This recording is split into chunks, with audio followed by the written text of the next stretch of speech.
Something is about to become crystal clear, and it feels like this is something that's been quite muddled for a long time, or something that you've had to go back to the drawing board on several times over, something that recurs or something that has been a repeating pattern. I'm seeing something about drawing straws.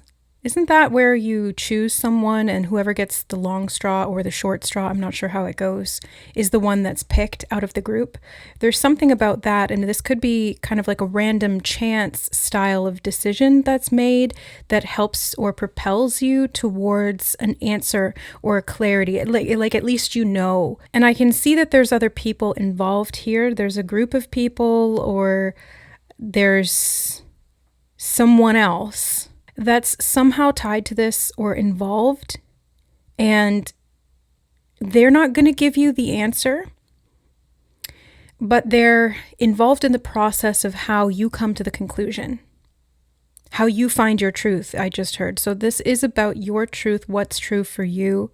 And I'm seeing it's important that you stay open to whatever the universe kind of serves up for you, or what random chance seems to bring on board.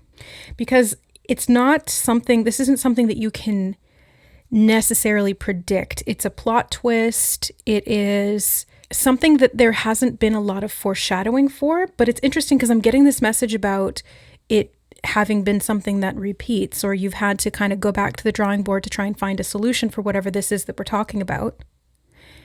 And yet the outcome, or the solution, if you will, that allows you to have clarity on this, comes in a very unexpected or random or sort of fated way. It just kind of feels like it's not something you can predict, and it's not something that you saw coming.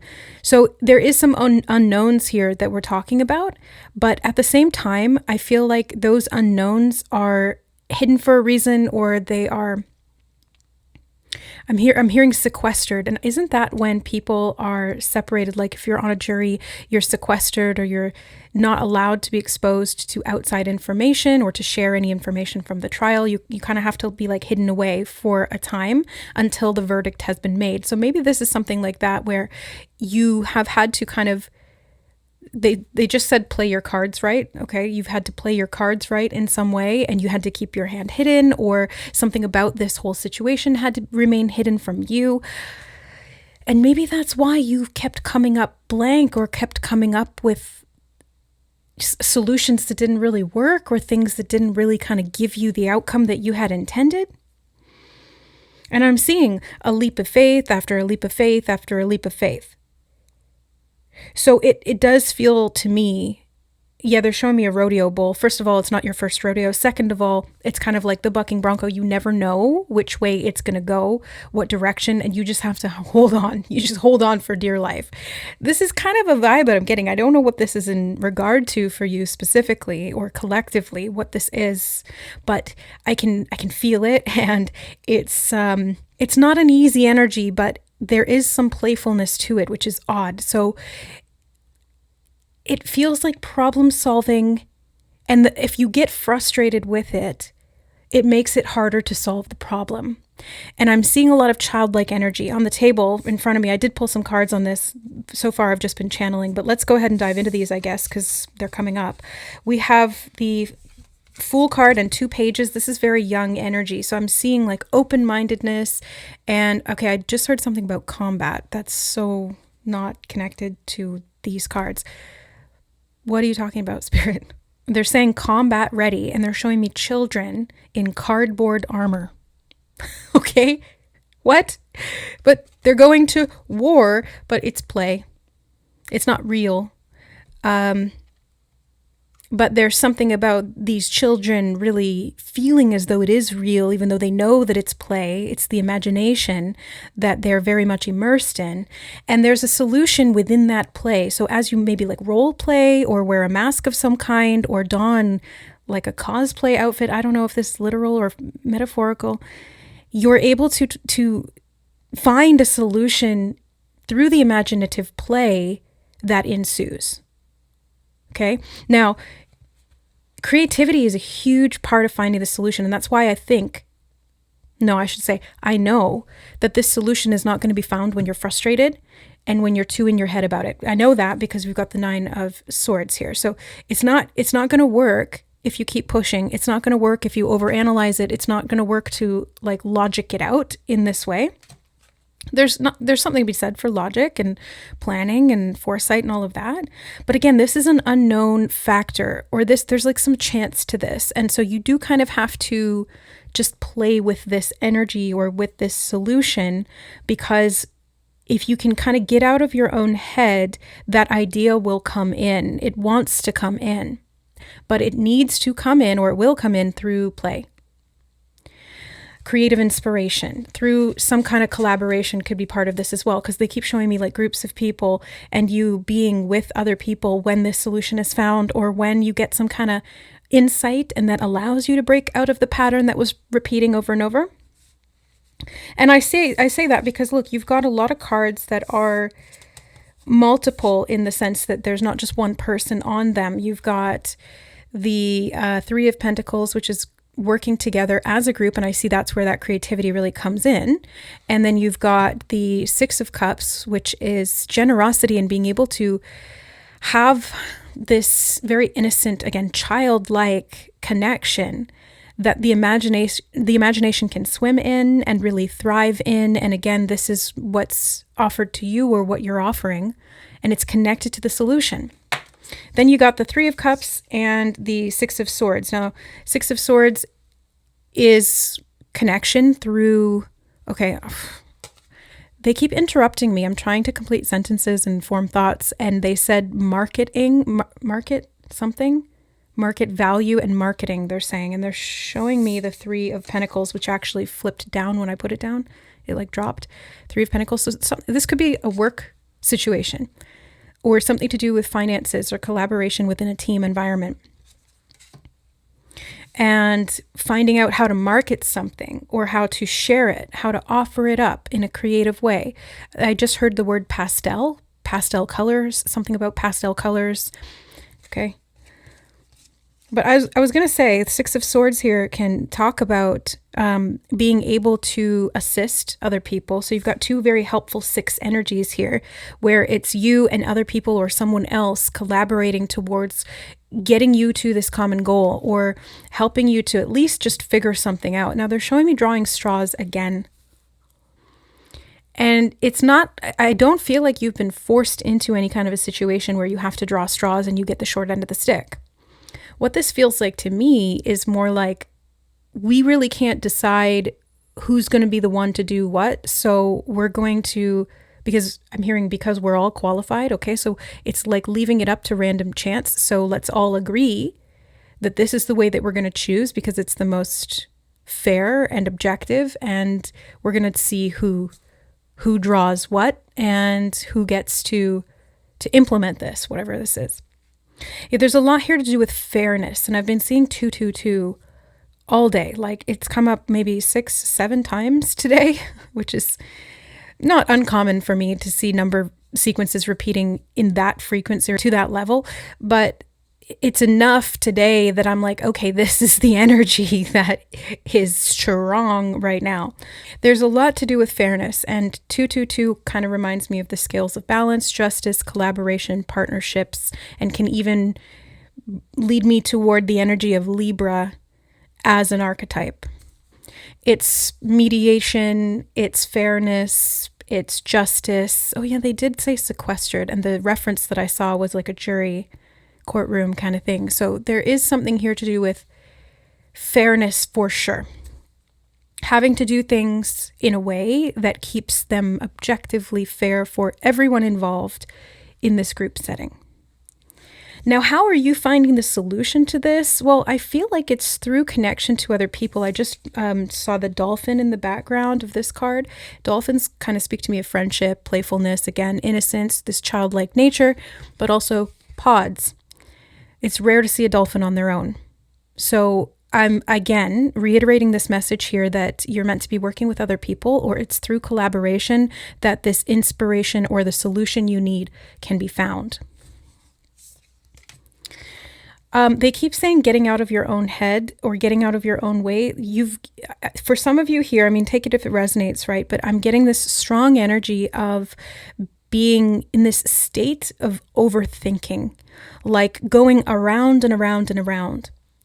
And sometimes, in my experience as a recovering / chronic overthinker, yes, being on that merry-go-round is not fun. It's a horror go-round. It's not merry at all. But at the same time, if you repeat something enough times and you go over it enough times, you will see something that you didn't see before. However, to actually start to be able to use that thought or to put it into motion or to do something with it, you have to get off the merry-go-round. You have to step off of that spiral in the mind. And sometimes that means communicating it, verbalizing it, writing it down, talking to someone about it. Because if it stays in your head, it's very intangible and it's a lot harder to get a grasp on it. So I think that's why this whole like role play theme is coming up, or this imagination or play collaboration is so important here. Because it's through this playing it out or talking it out or connecting with other people that this starts to make actual sense. And the theory will be tested, is what Spirit just said. The theory will be tested. And how do you test something? Again, you have to play it out. You have to arrange the circumstances in such a way that support the theory being tested. And usually when we're talking about theories being, hypotheses being tested, formally speaking, it's using groups of people. You have to have, what is it called? You have to have a set group. You have to have a condition and variables, taking a subset of the population. I don't know. So anyway, I think what we really kind of need to focus on here is this solution, and it comes through collaboration or it comes through connection. I keep hearing talking it out. So definitely being able to verbalize this, to be able to speak on it, especially if it's something that's been kind of driving you crazy in the back of your mind or more so in the forefront of your mind. It's like if you kind of just get it out of your head, it starts to take form in a way that you can analyze it better.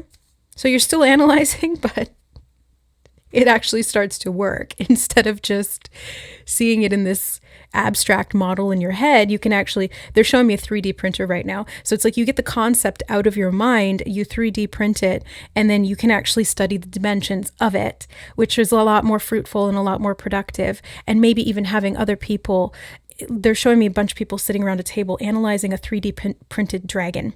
Specifically, this is what I'm being shown. Somebody having this concept of a dragon, and it's kind of abstract and they don't know exactly how they want it to look. So first of all, having that in their head's not enough. They need to maybe sketch it out or just create a model of it in some way that's then more physical.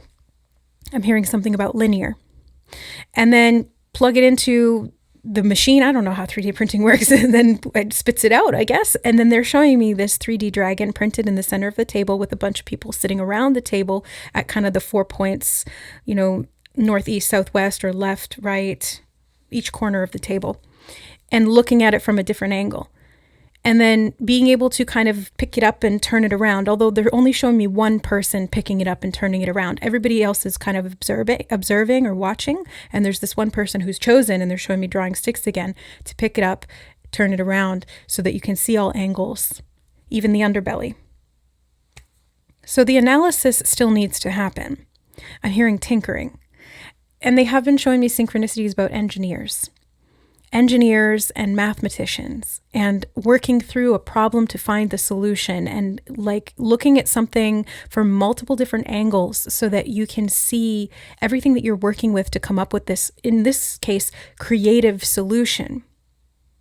But they keep saying that if you get too stuck on the abstract side of it or the convoluted thinking that kind of keeps you spiraling, then you'll get frustrated, and that will block the creative flow that's needed to be able to understand this thing or to, they keep saying implement. So what is this that you're supposed to implement? I don't even know where you want me to go, Spirit. What cards? You can go back in with this deck. Okay. What is it here that the collective or that the souls who I'm speaking to are meant to implement here? with whatever this solution ends up being. A Two of Cups, collaboration again, connection, the number 2 being so significant, partnership. It's a solution that allows you to open up, share your insights, express yourself authentically. And I keep seeing an emphasis on creativity.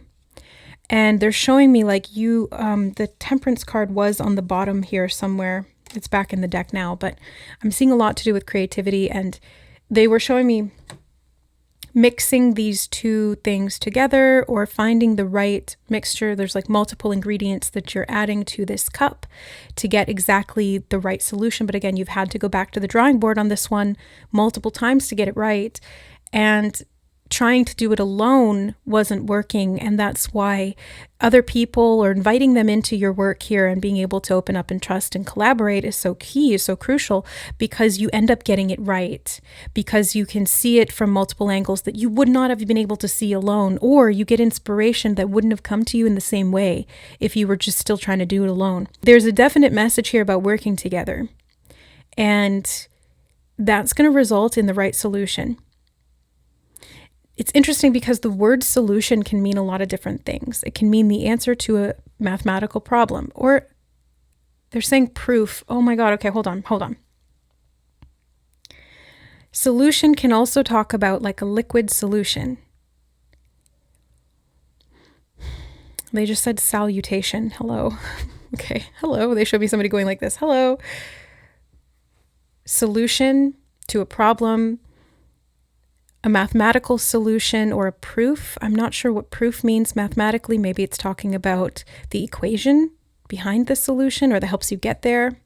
But proof, I was also thinking of in terms of like alcohol content. It's however many proof, like the strength or the purity or the concentration of that solution can be measured in proof. So it's funny that they're giving me these two examples of words that can be applied both to mathematics and also to liquids. And in the tarot, the only liquid substance we have is the Cups cards, the element of water, which is to do with emotions, love, but also creativity, self-expression, opening up, and letting that energy or letting that inspiration flow through you with others being the key here. I did hear that you can't do it alone, but as somebody who's hyper independent and low key prides myself on that, even though sometimes I shoot myself in the foot with it, it's hard for me to say that because I am pretty stubborn sometimes about not wanting help and wanting to do it myself. And I've been like that since I was a kid. I used to be like, I do it myself. So there's something to be said for independence, right? And I think that this is where you've gotten to this point on your own. You've gotten to this point through your own independence, through, they're showing me bootstraps. So you've gotten here by, the strength of your own bootstraps. And you've pulled yourself up and you've gotten yourself out and you've pushed yourself forward and you've done many magical things, I'm hearing. And at this point in the journey, that pattern may be, again, like rearing its head, being like, we need to do this alone. We need to be independent. We need to figure this out. We need to just like keep going back to the drawing board or keep hammering away at it. But this time is different.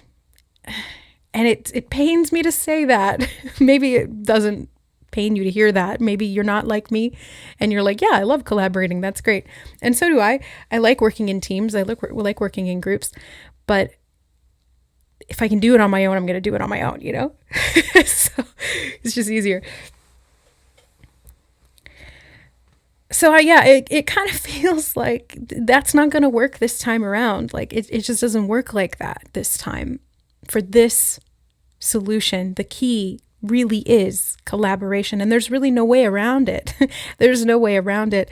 So if it feels uncomfortable for you to open up and to trust other people or to let them in or to work together or to draw straws in a way that's impartial and fair or to get together in a way that allows you to dig a little deeper and find this solution, go ahead and face that resistance, or just go ahead and do it if there is no resistance, because there's going to be a breakthrough there. Something's going to come to the surface, and it's crystal clear. You can see it now all of a sudden, like, oh shit, how did I not see that before? Well, it's because you were looking at it from, they said biases. It's really hard to see sometimes beyond our own personal bias. And we all have our own biases. And they keep showing me like a scientific lab where these experiments are going down, where you're needing to, again, be impartial and objective. But it's hard to do that when you have your own personal subjective bias that you may not even see that you have, and therefore you're letting that influence the results, or you are not seeing the results that are there right in front of you because the bias is creating like a filter that you don't see that through. Whereas if these other people come in, they make it very obvious to you, and not through any kind of criticism, just because their perspectives are so different. You're like, I didn't see it that way, and I couldn't have, because my life experience and my personal subjective biases are so vastly different than yours. So this is why collaboration is key, because you're all looking through different lenses, studying this dragon from different angles, and in that, being able to share that information and understand it for what it is. And there's the twos. Two of Wands. This is a very strong collaborative energy, and it's coming up in a collective reading. So I think this is something that we all need to learn through and work with, because it's through collectively collaborating in this way. I'm hearing something about foreign parties, but then they also said foreign substances. So foreign parties, again, it's like working with people that are different than you enough that it helps to shift your perspective or give you an alternative viewpoint. Now, foreign substances is a little different, so I'm curious about that. 8 of Pentacles. And again, she's mixing up this substance. She's got her cauldron there, and she's trying to perfect it. She's trying to master it. Maybe so that she can market it or something. Ace of Cups on the bottom. But it's because it's something that is valuable, loved, something about love and cherishing love. Finding the right combination, getting the mixture correct. They're showing me a baker baking a cake and slightly adjusting the ingredients and the baking time and the temperature to finally get the exact right texture that you've been going for. And again, it's like you're back to the drawing board again and again and again to try and perfect this thing. And this is what mastery is. It's being able to do something so many times and to fail so many times, or to adapt and adjust so many times, that you finally not only perfect it or get it right, or not even like perfect. Let's take that word out. Let's just say to get it to where you want it to be. I'm hearing equitable exchanges. Okay, anyway. And then from there, you keep repeating it. So once you get exactly kind of what you want, you repeat until every time you do it, it comes out that way. And it's very rare that it doesn't. And that's kind of like a stage. The stage of mastery is like the last one. And I think we all kind of try to get to that stage as fast as we can through the beginner stages with those pages and the Fool. Again, this is very like beginner mindset energy, beginner. And this is where we fail a lot more in those beginning stages. We're not as good at it because we're just starting out, and we will inevitably fail. And that's okay, because actually that's part of becoming a master. The only thing that prevents you from getting to mastership is if you give up. If you prevent yourself from progressing past the level of the beginner and then the adept. As long as you continue pushing through, you will become a master eventually, because with enough time and energy output, the right questions being asked, I just heard, you'll get to that solution and you'll repeat it enough times to be able to master it. So one of the key messages here is collaboration. One of them is being in a beginner mindset as you continue to evolve towards mastery of something. And then one of the other messages, the third message, is really about being willing to keep going, to persevere, to persist, to not give up, to just not give up. Now that takes a lot. Like, it takes courage, takes bravery, takes trust, takes faith, takes sometimes support from other people. Sometimes when you really want to give up, that's when somebody swoops in and says, don't give up. Or they mirror back to you your own resolve that may be waning at that moment. And that's okay, because we go through phases. We're human. Our emotions fluctuate, and it's okay. I think this is the main theme, is people are going to help you get to this solution here. They're going to help you get to the goal. And your role here, in addition to doing a lot of the legwork, which Spirit is commending you for and wants you to continue, is to continue also, just to persevere, just to keep going. Just don't give up. Just don't stop. They said close to the goal, and they're showing me a crystal wine glass and looking through the crystal wine glass. Crystal clear. That's right. That's what we started with. That's what we started with. Okay. Crystal clear. And you're going to see it in a way that you didn't before. And this person or these people, group of people, partner, whomever these people are, you're going to be celebrating together and admiring all of your collaborative handiwork. It's going to be mutually beneficial and so satisfying because you did it together. And before I grab these cards that I just shuffled, I want to complete this thought before I get distracted. When we do something alone, we get a certain level of satisfaction from that. There's a certain level of personal fulfillment, like I did it myself and I really earned it, or, that was really difficult, but I did it anyway. And that's a really good thing to build character sometimes in the right circumstances. And then on the other hand of things, and both are true, they don't negate the other. When we work as a group and we accomplish something as a group, there's even more satisfaction in that, because not only did we contribute to this collective goal or to this positive group outcome, but we also get to enjoy the experience of other people's happiness and satisfaction from that as well. So not only do we get our own personal satisfaction and fulfillment, we also get the experience of other people right along with that. And they're showing me an example of the difference of somebody winning a race on their own and somebody winning a team sport. They're both valuable experiences. They're both very elating, very fulfilling. They both took a lot of hard work. So it's not saying that one is better than the other. It's just kind of like, look at these two experiences and see how they're similar and see how they're different. And maybe if you're like me, speaking to myself here, it could be beneficial to experience the satisfaction and fulfillment that comes from working as a team or within a group, because it will help to heal some kind of a wound of, say, for example, hyper-independence. And the satisfaction that you get from the completion of this, or finding the solution as a team and working towards this goal and seeing it fulfilled, or at least getting the clarity of whatever this is we're talking about here in the solution, it can help to kind of rewrite some of the old programming, if this is the case, where you may have felt like you needed to use hyper-independence as like control or protection.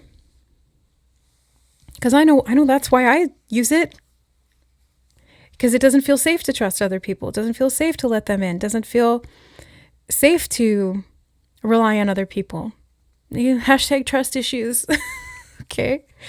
But Spirit has really forced me to face that and to admit that to myself and to be honest and to work through those patterns and to be vulnerable and share them publicly. Like, you know how hard that is? It's not easy.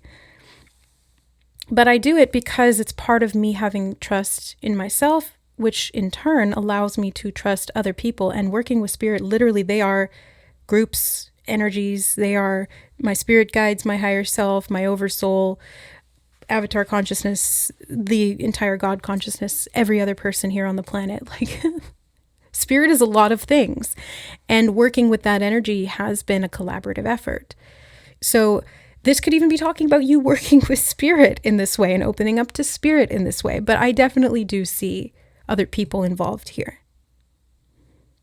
And spirit works through people too. Okay, let's look at these cards. Boundaries. Like, come on. Everything I just said, like, I lacked. This is not a reading for me, but this is an example that's coming up. So I'm going to make it a little personal sometimes, which I don't always feel comfortable doing, but bear with me.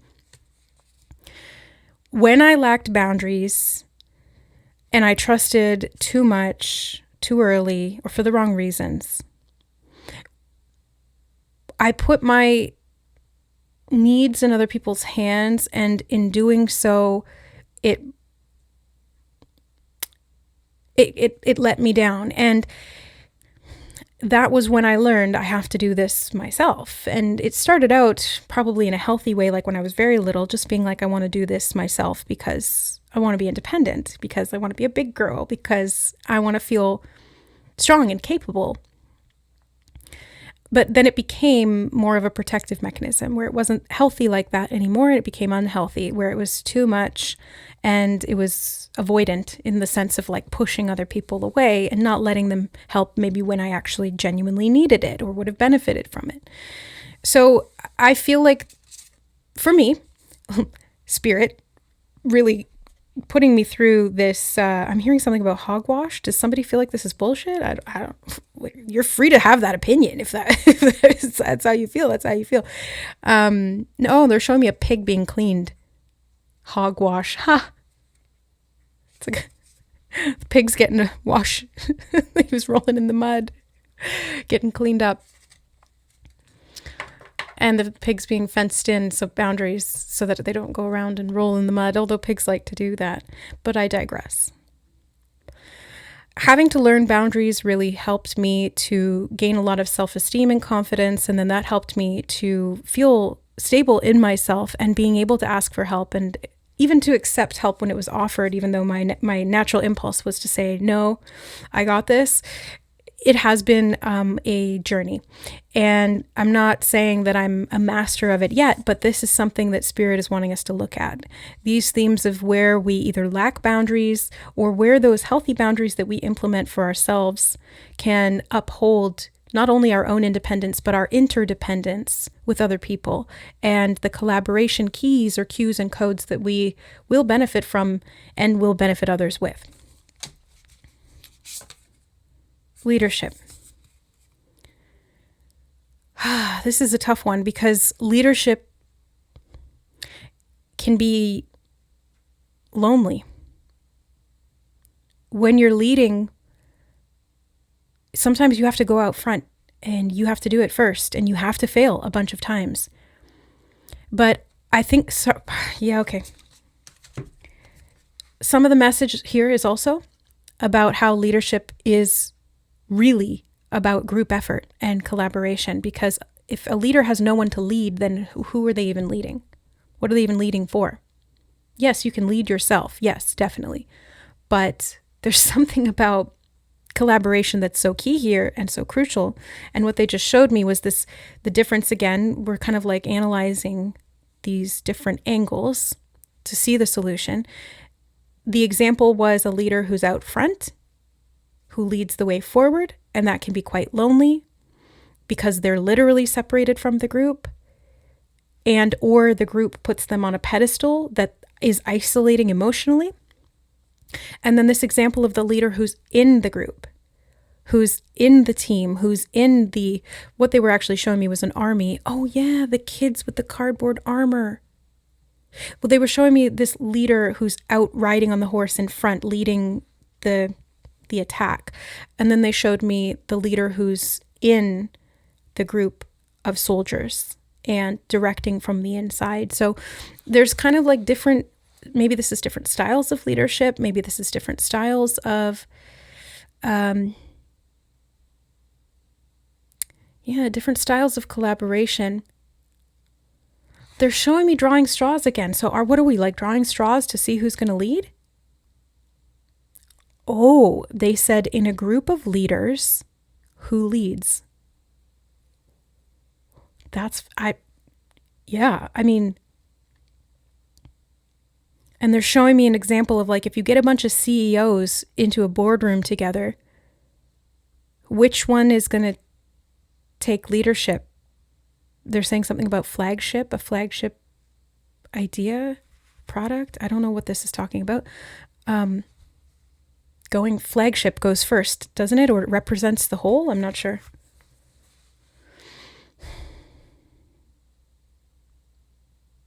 They're saying leaders have to have very clear boundaries. I feel like I'm talking to a group of leaders right here. But they have been showing me sheep, and sheep can sometimes represent followers. Mind you, they've also been showing me black sheep, which can represent being different. And maybe that means that you've been like pre-selected to be a leader in some way. But if you're going to lead successfully, you have to know how to collaborate, lest it becomes a dictatorship, which is a very unhealthy and imbalanced form of leadership. I looked down and I saw the Ace of Cups, and this is a phrase that I coined: love leader. Not thought leader, love leader. And in a group of love leaders, who leads? Everyone. Everyone works together and leads in their own way and agrees to work together impartially.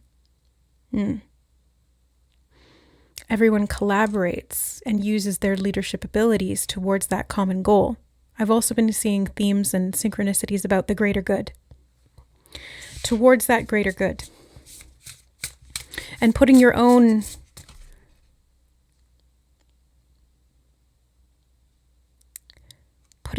biases aside. Oh my God, look, independence. Lavender, I saw lavender, and I was seeing violets today as well. Violet flame, both purple, lavender, and violets. The quail and gooseberry, anticipation. The hawk and thistle, graceful persistence.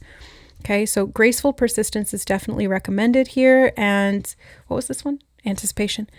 This is what I feel like is kind of unknown still. There's an anticipation here around what could happen or what's going to happen or how this is all going to play out, but it's not clear yet. It will become clear.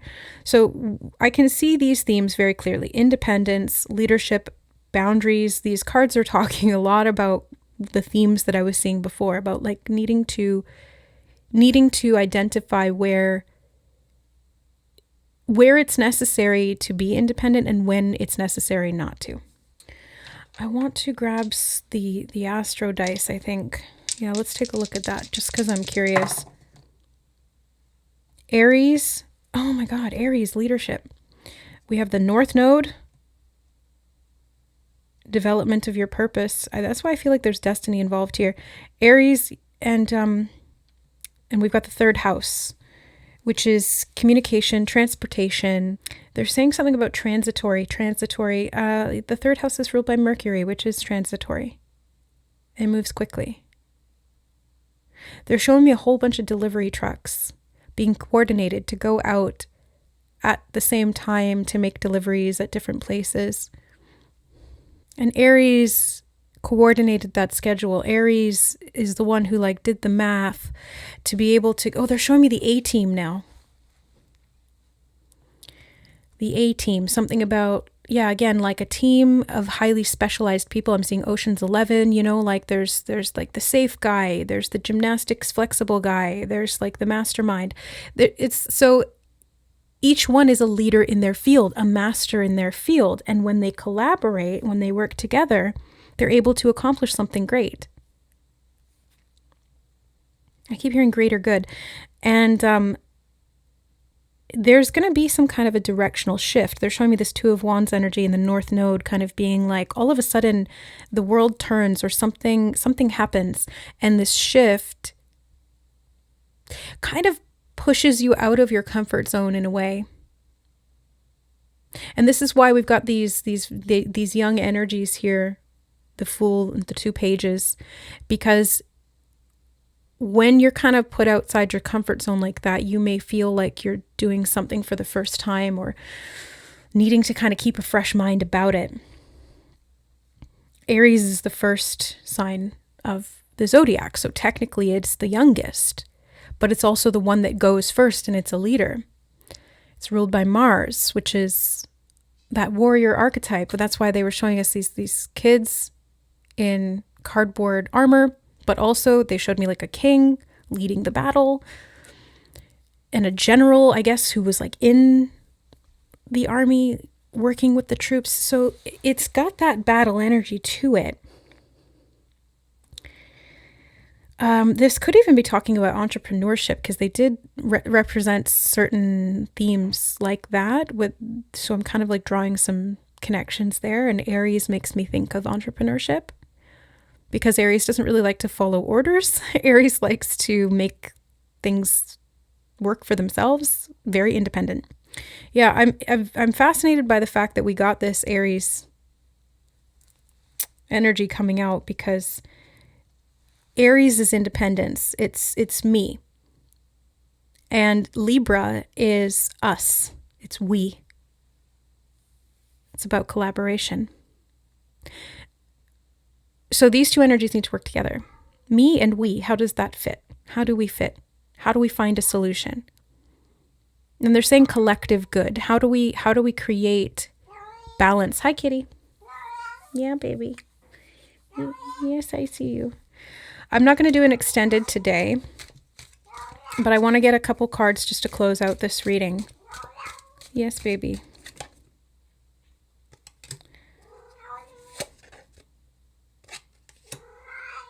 Sweetheart.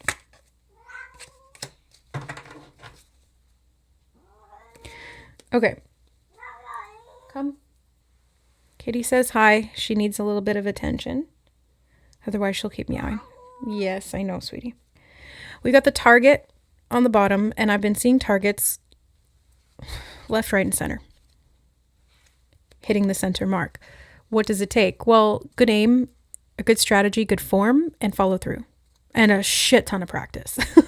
So again, this mastery of something or this skill is going to be through practice. But darts, for example, or hitting this target in this way is kind of like a one-man job. You can play it as a team, but when you're practicing, you're doing it alone. Maybe it's through connection or competition that you collaborate in that way, or you go into the team effect. Anyway, we have wreath, sorrow over a loss, and love. So I got to wrap up this reading because Kitty is just not going to stop. Once she gets going, she won't stop until I fully just stop and pay attention to her. But we've got wreath and love, sorrow over a loss and love. And you got 2 of Cups here, which is love, and the Ace of Cups, which is love. So there's a lot of love here, and I'm hearing there's no love lost. Oh, they said there's no love lost where love is found. And then lastly, we have the 4-leaf clover, great good fortune. So I want to say, like, to close out this reading, keep doing what you're doing, keep figuring it out. If you get frustrated, get off the merry-go-round of the mind and externalize this in some way. Share it with some people you trust or with a group. If this is work-related, connect with people who are colleagues or peers in this way that's going to help you to collaborate and to figure out a solution. Being mindful of the goal here, I think, is going to help you to find the solution, because if you don't know where you're aiming, it's really hard to hit the target. So make sure that you are crystal clear about what your goal is or what your intentions are. And then from there, stepping into this independent leadership position, having healthy boundaries while at the same time being able to collaborate. Okay, I'll leave it there. I love you guys. Thank you so much for being here. Don't forget to check out my other channel if you haven't already. If you like pick a card readings, I do those there. It's Tarot and Beyond. We do have memberships here and there. They're different. Here we do extended readings. There we do weekly readings and monthly live streams. So take your pick if you feel called to one of those or both. Great. Love to see you on those sides of the channel and connect with you guys a little bit more intimately in those smaller spaces. Thank you to Becca from Otter Spirit for sending me some crystal jewelry and giving us a 20% discount code. The link is in the description box below. It's Siobhan20, and it gets you 20% off of their different collections that they have. And then some of that goes to helping otters as well. So it's a win-win. And thank you to the donors and members here on the channel who support my work through super thanks, through PayPal donations, through cards and decks that have been sent in. All of the ones we're using today were, and also through your memberships as well. That really means the world to me. Okay, I'm going to go give Kitty some attention because as independent as she is, she still needs some love, and I love her. Okay, and I love you guys. We'll see you next time. Bye.